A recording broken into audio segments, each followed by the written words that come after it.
Danmarks Radios hjemmeside har jeg fundet den her artikel om aloe vera. Og der er lige nogle punkter, som jeg sådan lige kunne tænke mig at fremhæve her.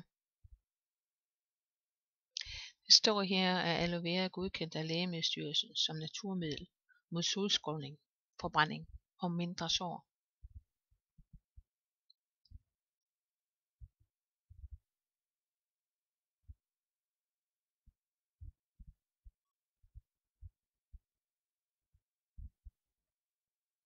Så hernede der står der noget. I 50'erne fik det danske sundhedssystem også interesse for aloe vera. Planten blev brugt som lindring mod røntgenstråler.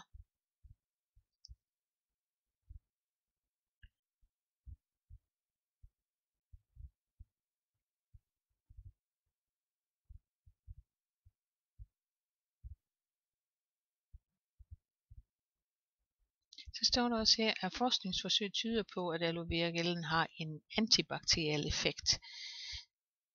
Det vil især have betydning for landbruget og i sidste ende forbrugerne, hvis aloe vera kan bruges som alternativ til antibiotika. Kan E. coli-bakterierne blandt smågrise bekæmpes med aloe vera, så kan forbrugerne få flæskesteg uden rester af antibiotika. Der står også, at forskning har også vist, at aloe vera er god mod forbrændinger. På Odense Universitetshospital behandler lægen derfor brændsårspatienter med aloe vera saft.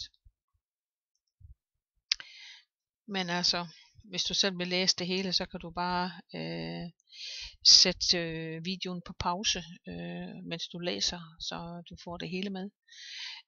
Men ellers så vil jeg anbefale, at du kan købe alle de der fantastisk gode produkter med aloe vera i på min hjemmeside hos Aloe Vera for You.